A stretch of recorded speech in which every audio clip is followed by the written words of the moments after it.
Assalamualaikum warahmatullahi wabarakatuh. Selamat pagi anak-anakku, khususnya untuk anak kelas 12. Selamat bertemu kembali dengan saya sebagai guru mapel kewirausahaan. Bagaimana kabarnya? Sehat-sehat di rumah? Ya, amin. Semoga aja kita selalu dalam lindungan Allah Subhanahu Wa Taala dan keluarga kita juga sama. Jadi dengan sehat kita bisa tetap mengikuti aktivitas pembelajaran walaupun via daring. Untuk anak-anak semuanya, materi kali ini yang mau saya sampaikan yaitu materi terkait kewirausahaan terkait dengan prosedur pengurusan surat izin usaha. Oh, mohon maaf.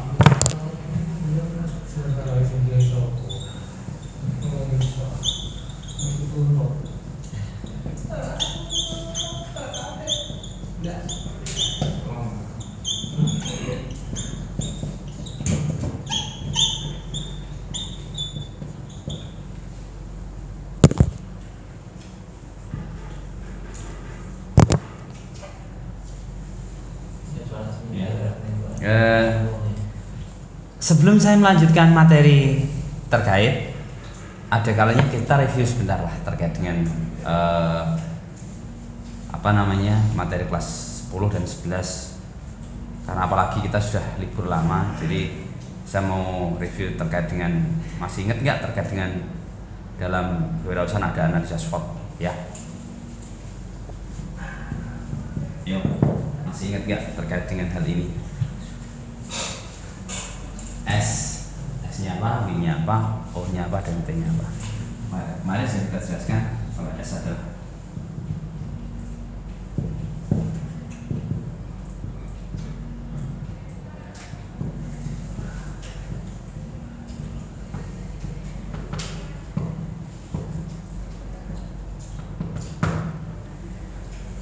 S strength atau dalam bahasa Indonesia ada kekuatan, weakness, B weakness kelemahan, O-nya adalah opportunity kesempatan, dan T-nya adalah threat atau tantangan.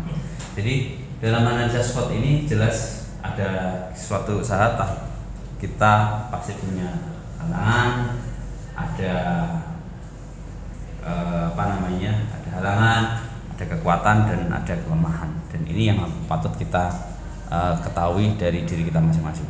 Nah, sekarang kita apa kaitannya dengan prosedur pengurusan surat izin usaha, ya kan?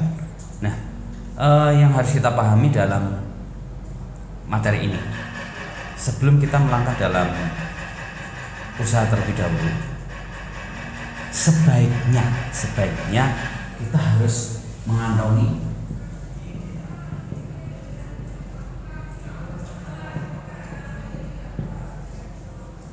ini. Tetapi banyak dari kita biasanya berpikir bahwa aduh Pak, durung dereng kok sudah harus ada surat izin loh Pak. Kemudian ngurus surat izin itu susah ya Pak, dan lain-lain.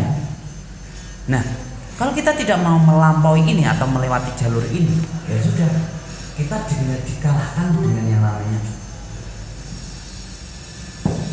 ini, dikalahkan dengan namanya tantangan. Artinya kita tidak berani melewati tantangan ini. Bagaimana kalau kita mau pengen maju, ada tantangan seperti kita nggak mau? Nah, kalau sudah mau ya sudah, nggak usah dikerjakan. Tetapi ingat, kalau dalam tantangan ini nanti akan diambil oleh orang lain. Dan orang lainnya nanti yang akan mendapatkan kesempatan. Nah, di situ.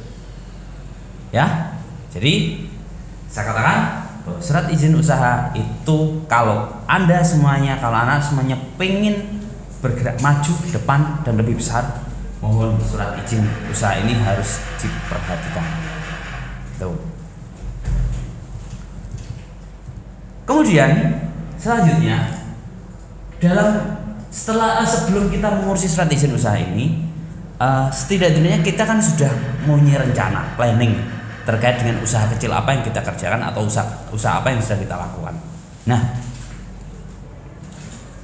untuk apa? Tujuannya rencana-rencana seperti itu tujuannya yaitu salah satunya agar kita jangan menemui kegagalan.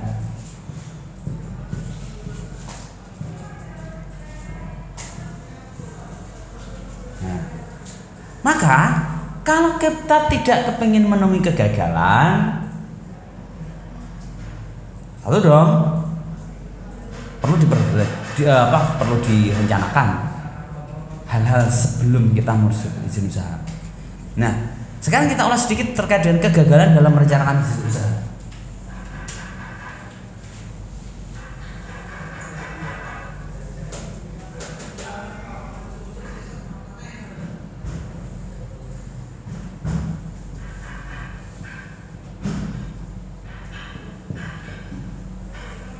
Kemarin sudah kita jelaskan bahwa wirausaha itu sangat luar biasa sulitnya buat orang-orang yang di situ tidak siap menghadapi berbagai tantangan. Tetapi fine-fine aja untuk orang-orang memang di situ ingin maju dan berkembang. Nah, sekarang tergantung anak-anak sendiri, gitu. Jadi pendidikan tinggi dikatakan tidak menjadi satu-satunya jalan untuk kita menuju sukses, tidak. Tetapi salah satunya skill, kemampuan untuk mengelola diri sendiri itu menjadi salah satu juga masuk arah sana. Betul. Sekarang kita lihat kegagalan dengan jadi susah. Yang pertama yaitu satu,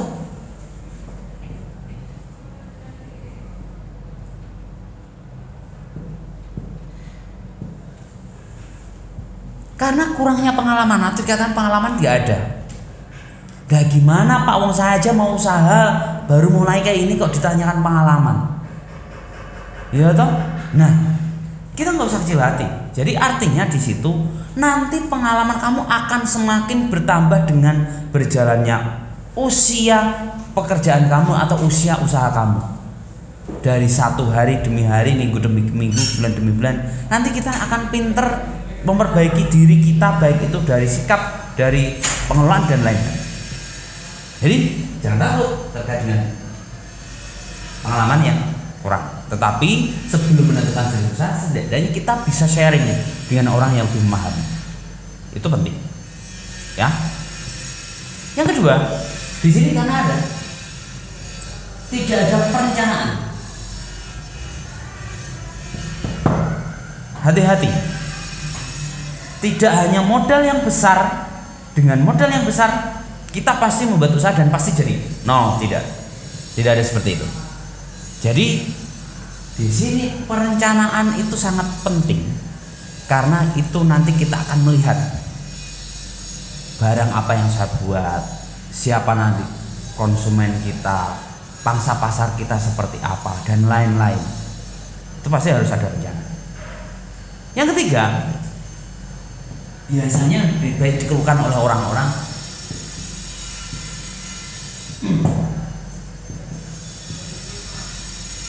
modalnya kurang. Bukan modal madul ya, karena modal madul tadinya ada modal tapi nggak karuan, larinya kemana? Tadinya madul nggak karuan. Nah, yang ketiga kekurangannya modal. Tetapi yang harus kamu pahami, modal menjadi bagian yang penting memang. Tetapi yang harus kita pahami bahwa modal bukan menjadi nomor satu dalam wirausaha. Itu. Jadi kita dahulukan. Jadi modal posisi nomor 3, kurang modal itu biasanya ada. Tetapi kalau kita sudah menunjukkan kinerja yang baik, perusahaan sudah tumbuh dengan baik, mohon maaf, sekarang sudah banyak kreditur ataupun investor yang banyak melihat kita. Ya. Kemudian selanjutnya, nah ini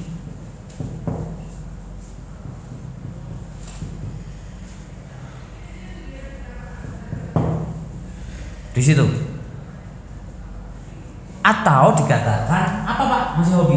Nah, ini yang harus lebih oke lagi. Jadi kalau hobi itu kita kembangkan dan menghasilkan uang, apa salahnya?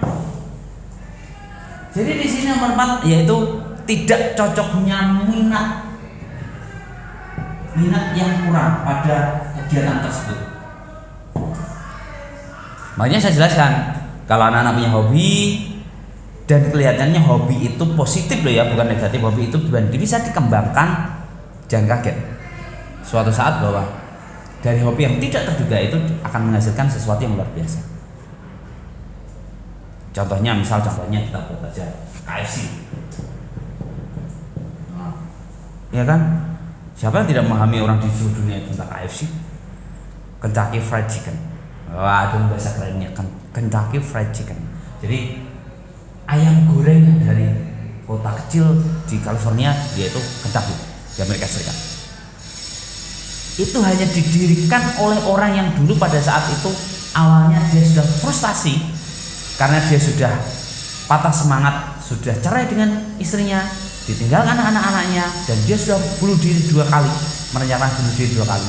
Tetapi ternyata dia kemudian ingat, apa yang saya lakukan? Apa yang harus saya lakukan? Ternyata dia dulu pernah mendapatkan sesuatu masakan dari ibunya, namanya ayam goreng, dan ternyata setelah dirilis kemudian tanpa sengaja, ternyata produk ini kemudian membahana di dunia. Nah ini jangan lupa, ini salah satu contoh saja. Jadi masalah masih banyak contoh-contoh yang lain yang di situ pekerjaan yang didasarkan dari hobi. Ya. Nah untuk itulah nanti sebelum mengacu pada prosedur pengurusan surat izin usaha, nanti di situ anak-anak setidak-tidaknya juga harus mengetahui hal-hal yang penting sebelum kita masuk ke arah sana. Yang pertama,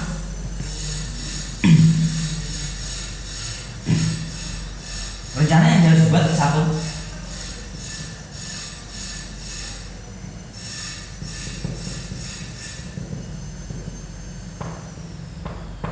apa pertanyaan apakah yang di situ harus kita lihat atau kita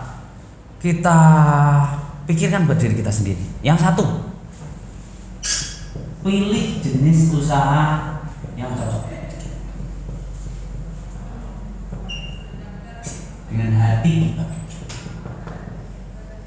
Wah, kalau kita berbicara usaha dengan hati, bekerja dengan hati, wah luar biasa.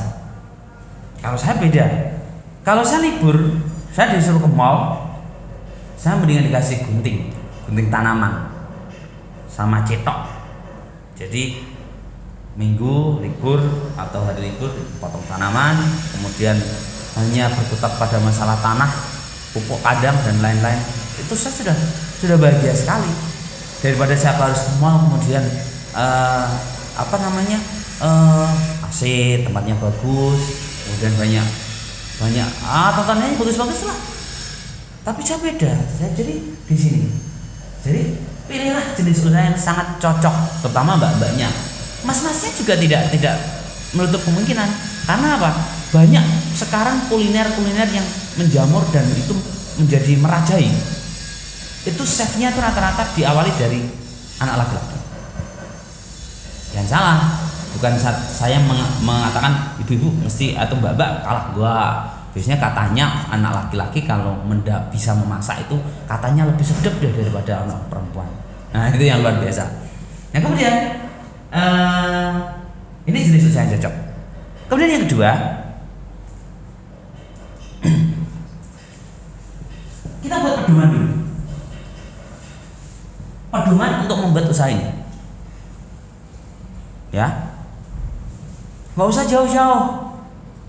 Kita harus menghitung, Pak, bahwa kalau saya usaha itu tetap sekarang harus saya punya ruko di pinggir jalan, Pak. Saya harus punya tempat usaha yang strategis, Pak. Saya harus punya ini. Enggak. Sekarang sudah bergeser. Kenapa saya katakan seperti itu? Mohon maaf. Tidak semuanya usaha, dan kalau kamu pasti itu membutuhkan tempat yang di pinggir jalan, tidak. Ya, sekarang sudah bergeser, banyak usaha yang di situ tempatnya di dalam. Yang terpenting di situ dalam zaman sekarang itu zaman penjualan online. Jadi asal di situ sudah di up, kemudian diketahui orang banyak, sudah ada Google Map dan lain-lain, sudah tenang. Mau di pinggir kali, mau di bawah pohon bambu, sudah tidak ada masalah. Jadi jangan mengatakan bahwa setiap usaha harus memiliki tempat display yang enggak. Yang ketiga, program.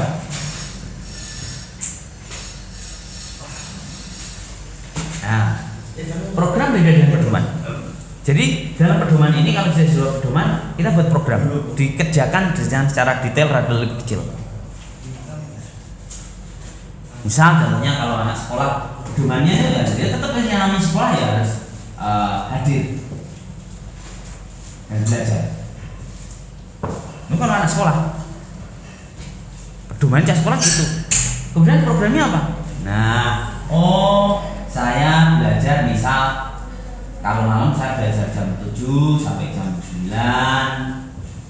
Kemudian jam 9 sampai jam 9.30 ngapain? Nah, itu namanya di sini dikatakan program. Ya.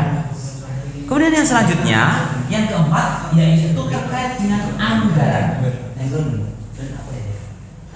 Nah, dari program-program inilah nanti kemudian akan mengetahui anggaran, berapakah jumlah anggaran yang dibutuhkan dalam setiap program yang kita kerjakan. Jadi tidak boleh bahwa satu program dikasih duit dana terlalu banyak dan satu program lagi kekurangan dana. Itu tidak boleh seperti itu. Termasuk juga nanti yaitu dari pengaturan terkait dengan tenaga kerja. Tidak boleh ada tenaga kerja di satu divisi lebih banyak atau terlalu penumpukan, dan satu sisi ada terjadi kekurangan tenaga kerja. Nah, di situ. Nah, itu terkait dengan dasar awalan terkait prosedur pengurusan surat izin usaha. Jadi ini belum masuk pada surat izinnya, tetapi saya masuk prolognya, yaitu terkait dengan latar belakangnya dulu atau rencana-rencana apa dulu yang harus kita miliki untuk menuju ke pengurusan surat izin. Nah, kalau ini sudah kita ketahui, nah nanti langsung kita masuk pengurus surat izin, menuju ke surat izin usaha. Nah, di situ, oke? Nah, demikian informasi yang saya berikan terkait dengan paparan awalan prosedur pengurusan surat izin. Jadi saya berharapkan kita review dulu, yaitu tadi analisa SWOT, ya jelas. Analisa SWOT anak-anak harus memahami, setiap orang berbeda loh, nggak bisa sama. Kemudian kita harus memahami rencana yang akan kita buat apa. Setelah rencana, kemudian beberapa kegagalan orang-orang baru dalam menapaki dunia usaha. Ingat, ini penting.